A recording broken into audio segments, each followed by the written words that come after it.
Hi, my name is Mirghani Mohamed. I am here to represent the Zachman framework.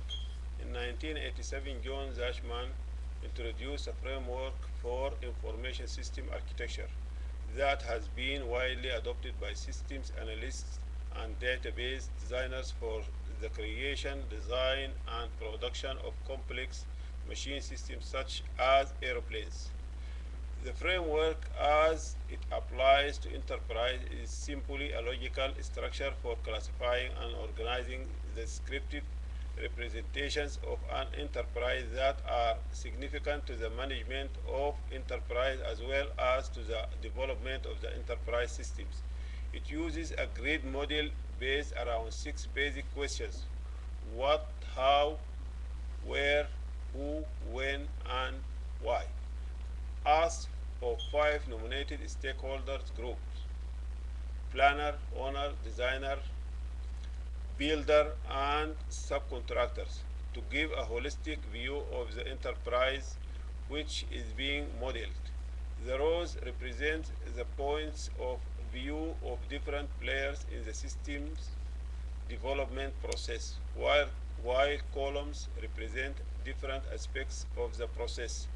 The rows are separated as follows: scope, definition of the enterprise's direction and business purposes, corresponds to an executive summary for a planner who wants an estimate of the size, cost, and functionality of the system.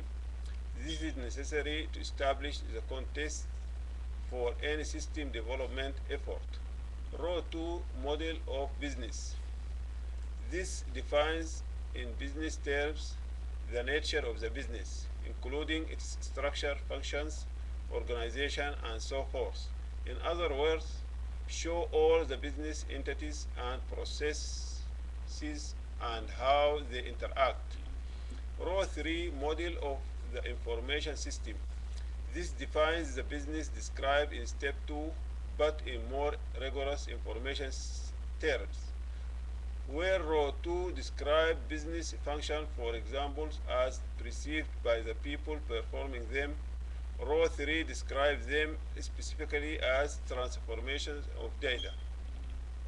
Where row 2 describes all the things of interest to the enterprise, row 3 describes those things about which the organization wishes to collect and maintain information and begins to describe that information. Row 4: technology model. This describes how technology may be used to address the information processing needs identified in the previous rows. Here, relational databases are chosen over network ones. Kinds of languages are selected and program structures are defined, user interfaces are described, and so forth. Row 5: detailed representation. Here a particular language is chosen and the program listings, database specifications, networks, and so forth are all produced. Row 6: functioning system.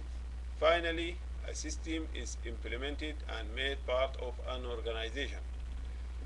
The framework enables senior business managers and IT professionals to understand the implication of business and IT strategies that must be established for turbulent times. The Dashman framework is not architecture and was never proposed as such. It can be thought of as a multidimensional visual checklist. The artifacts that instantiate the cells of the framework for a given architecture are indeed architectures or subsets of an architecture, depending on one's points of view. The framework itself does not impose architectural rigor.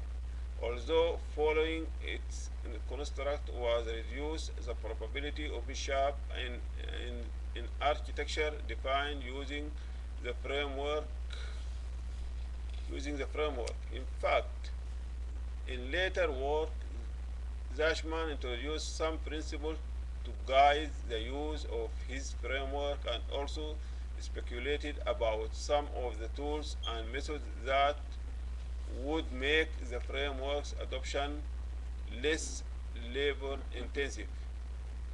Thank you for your patience.